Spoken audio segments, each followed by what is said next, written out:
Yeah, I think, pitching is, it's cliche right away, but you feel like you have I think we have good depth. I think making that a strong point of the team, the depth of our staff is important. I think Matthew's in a good place kind of post some injuries where we feel like this could be a really good season for him, or a couple seasons for him. And then, like I said, it's just a place where you can't get caught without, depth, quality. You have to have it, and we thought that was a good place to go. Between Boyd and kind of some of the younger guys, the guys that placed, do you think you have enough depth right now, or do you think that's still an area you're going to continue to play? Yeah, I think at this point in the winter, you're not saying we're done anywhere. I just don't think on December 10th you say that. So you kind of see what the winter brings and go from there. Craig, I think a lot of people are wondering about Dansby's surgery. When did it impact him? How much did it impact his offensive season? Can you enlighten us a little bit? Yeah, I think it was an injury that nagged at him throughout the year. Look, he played, right? And so it was an injury that he was able to play with. But it was also an injury that, you wake up, it makes it hard, right? So I don't have an answer on as to how much it affected him. But it was an injury that required surgery. So it's clear that there was something there, and I think he'll be in a better place next year without having to deal with it. Can you tell us what the injury was? It's essentially I don't want to get this wrong, but it's essentially hernias is what it is. Yeah. You're past me now, Bruce. Now you're past me. Look it up. I will. Is Dansby's offseason going to be pretty normalized? I remember they said they don't expect it to miss any time next year, but what does his offseason look like now and your expectations for next year? Yeah, I think he's fine. He's fine for the season. He's fine going into spring training. His offseason's obviously affected because he had surgery. So the first part of his offseason certainly affected. But no concerns being ready for the start of the season. Between, obviously, his injury and surgery, and then Nico for surgery, dealing with that up the middle from two really important guys this past year, just how did you evaluate that area of the team, and like kind of said, how do you think the impact will be forward next year, having them fully healthy and not hopefully having to deal with nagging injuries? Look, I think we have two very good players up the middle. Look, they're going to have injuries this year. They're going to deal with stuff this year. That's part of playing every day. I would say, grateful we have two guys that will go out there with things going on and still give really good efforts and still be productive players. I think every player goes into a season hoping, hey, this is the year I'm going to feel really, really good and not going to get bit by any of the injury stuff. I think in both cases they dealt with some stuff. It's both things that they were able to stay on the field with. But like we said, it affects you, right? So I don't have a prognosis that they're going to be 100% this year. I think both of them, are going to go into camp knowing, hey, I'm in a really good spot right now, and that's always a good feeling.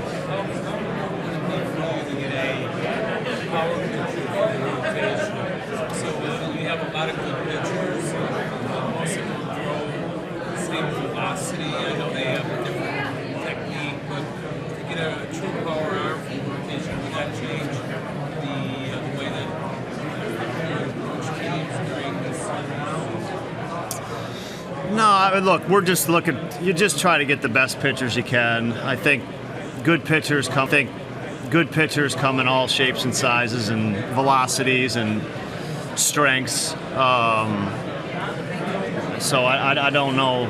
I don't know if that's something we're targeting. I think we just get as good a pitchers as we can. They're hard enough to get good pitchers. I think that's the first thing you're trying to check off. Are you committed to Boyd right now as a starter? Yeah. Expectation that the team's going to spend Milwaukee. Surprised that the Cubs are spending at the top of the free agent market, not in Juan Soto,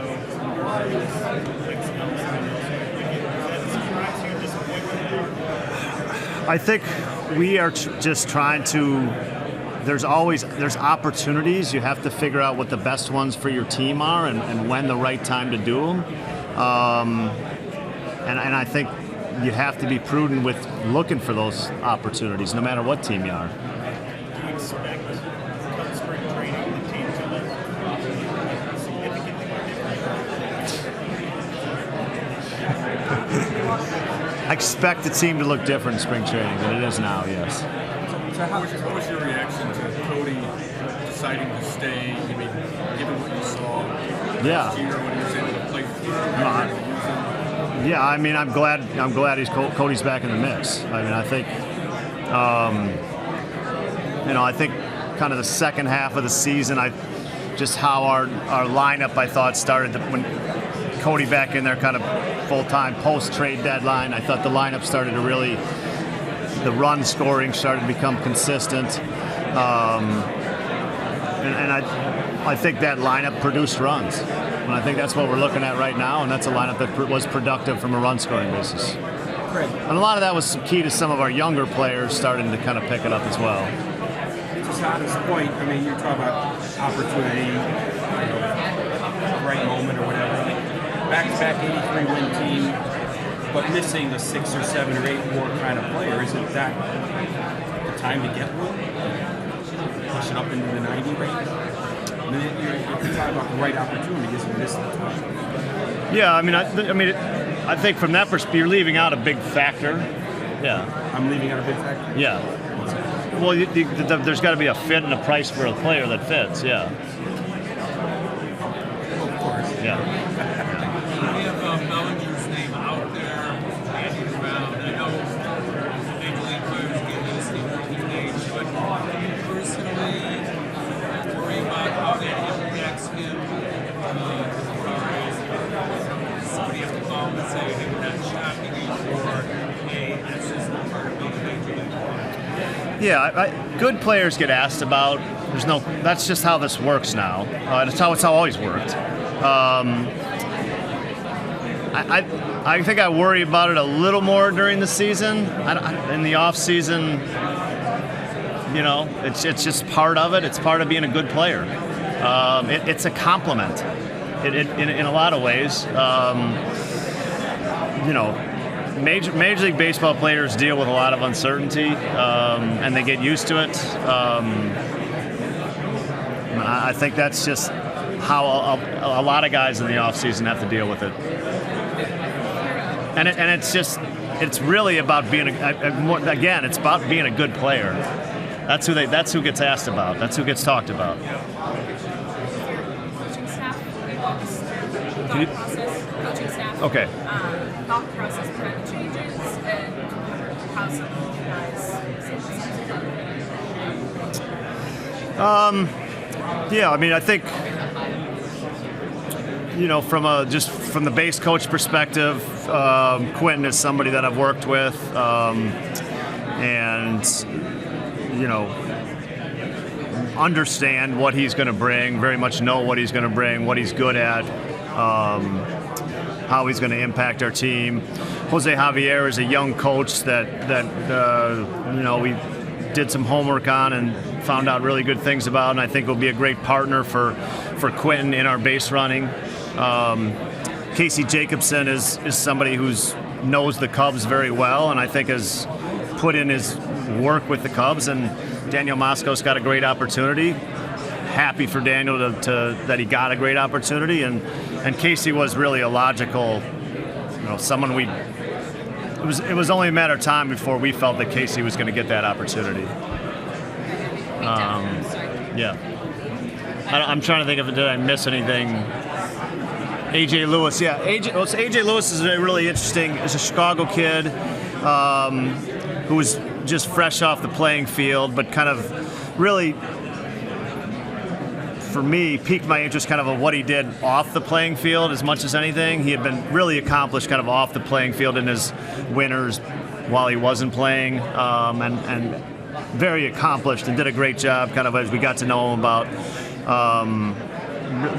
just where he's going in the game. I think it's a young man with a really bright future in baseball. I hate to ask about a player that's not on your current team or even now on your former team, but you were with Willie Adames for so long. What makes him such a special player? Yeah, I would say my favorite thing about Willie is he's just a unique connector of people, and in that, he connects with every room, every corner of the clubhouse. That's my favorite thing about him. That's the stats. You guys can print those out and people can tell, but there's very few players that can connect with all corners. And I'm not just talking about players. I'm talking about everybody that walks into a clubhouse, as well as Willie Adames does. What was it like seeing him from the other side this past season? I spent as frequently as you did. Not enjoyable. Bad. Like everything. Any negative comment you can come up with? Yeah.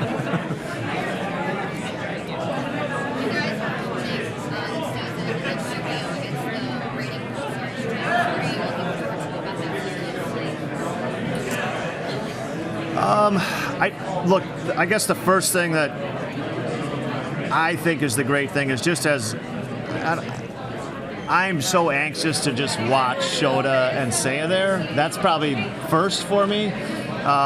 Second is just selfishly just an unbelievable opportunity to visit Japan.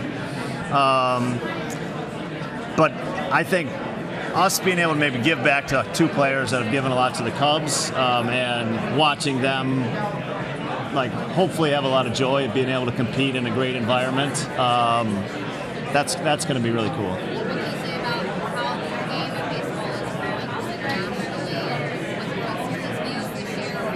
Yeah. I think it's probably the two franchises that have maybe the biggest viewership in Japan, in terms of players there. I'm sure the Yankees and Mets are doing pretty good too, but I think it's the viewership that the league is getting from Japan is meaningful, and that we get to kick it off there with great players from each team competing against each other. We're lucky to be a part of it for sure. A lot of the way Jed has started the attack with the bullpen, it kind of traces back to last season too. Yeah. So what do you think of kind of the evolution of where it is right now? Yeah, I think the bullpen is it's a. Every GM will tell you the same give you the same answer with that. But it's ultimately for us right now. It's depth that's we're attacking it with. It's just trying to have enough answers and not get in a situation where you don't have depth and you don't have answers because of whatever happens. And then waiting for the right opportunity if something comes up to attack in a different way. There's still a lot of young arms, not necessarily good experience on the how do you combat that going? Yeah, you have a lot of depth, maybe you don't necessarily have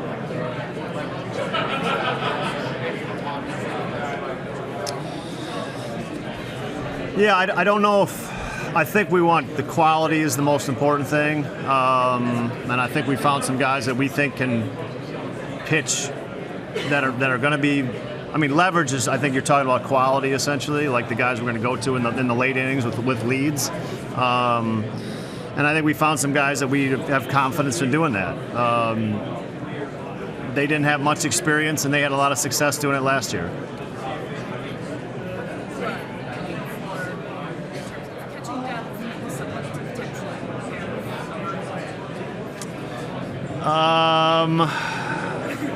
Let's see. I think we're going to add to our catching depth.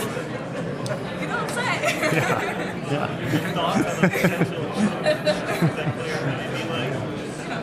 I mean, I can't comment on it, but I'm happy to comment at a later date for you guys. Conceptually, Okay. how much would Miguel benefit from having someone who can share the playing time? And Yeah, look, manager? I think it's important that we add somebody, that has experience and look, Miguel showed at times last year he deserves to he should be the guy. And other times he showed us, he needs a break. And so I don't think I think Miguel is going to still have the opportunity to be the answer.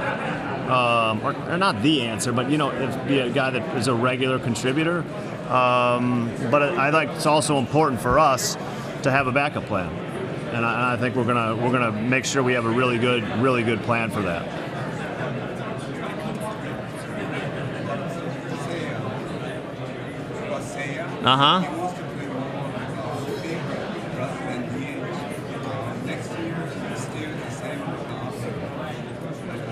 Yeah, I mean, look, on December 10th, I'm not writing out lineups. I'm not figuring out who's gonna, I think we got into a situation last year where it ended up being DH for a little while. I think that's unlikely again, but on December 10th, who knows? With the bullpen, beyond depth, what is it that, how do you get confidence that you can have it right, like in April, so it's not like, so you're not figuring, you're not still trying to piece it together in April or May? We didn't run into trouble because we couldn't figure it out. We ran into because we had massive injuries that just wiped out, and then we didn't have depth behind it to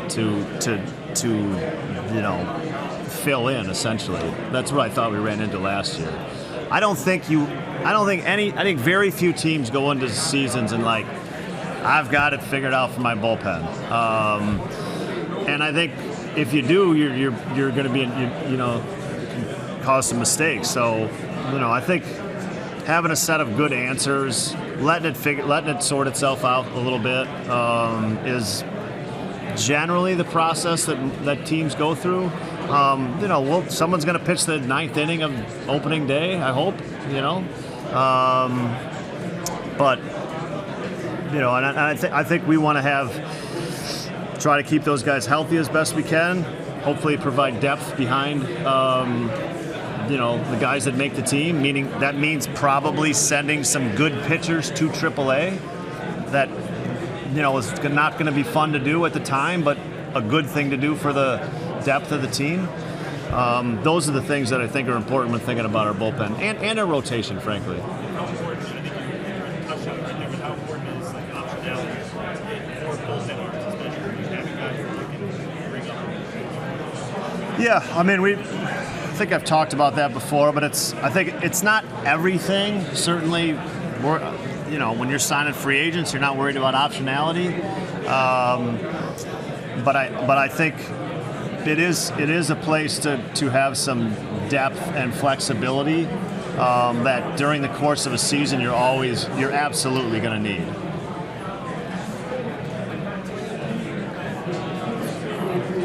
GM meetings, Jed had said if Nico theoretically maybe is a little late at the start of the season, he was very confident to say someone like Matt Shaw. What are your impressions a year into the organization of that cluster of hitters? Right now, Matt Shaw, kind of right off the bench. Those guys, your impressions.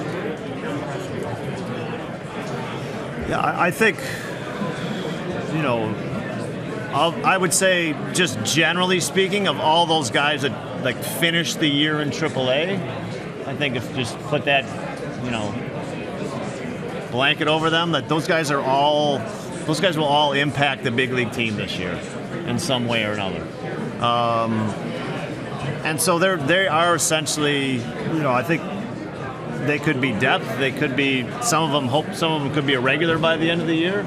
I think they're all good enough and young enough that they're still in a big developmental stage that there's there could be huge growth for some of them during the season, or when they show up in spring training, and that's what those are the guys that they force their way onto a team or force their way into a platoon situation, whatever it may be. And I fully anticipate that to happen with hopefully more than maybe just one of them, but hopefully more than one of them. Just bench, Hoffman was the kind of two staples of that the last couple of years. How do you just building a bench, and how is it making a pathway over for maybe some of those guys? Yeah, I mean the bench. I think the bench is a place that we have some uncertainty right now. It's with the young position players and kind of the guys that finished on the field kind of mostly every day last year, and then there's some guys that have left. That's certainly a place that I think the team will look different by the end of the year. By the time we get to opening day, and maybe some of those guys aren't in the organization yet.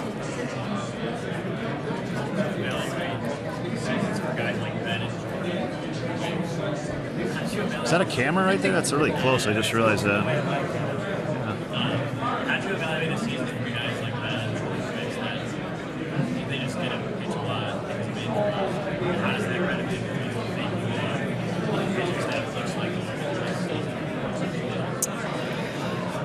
Yeah, I mean, look, I think the guys with injuries, the first thing you're trying to figure out is, are they healthy coming into camp? I think you anticipate that, but it's one of those you got to see it. And look, you finish the season and you miss a big chunk of the last. It affects you coming into camp. I think how much so we've got to figure that out. Who else do we acquire through the course of the winter? That affects it. But yeah, it's certainly part of it, and then we got to figure out where they line up and where the best place to get their season off to a good start is. Take one more.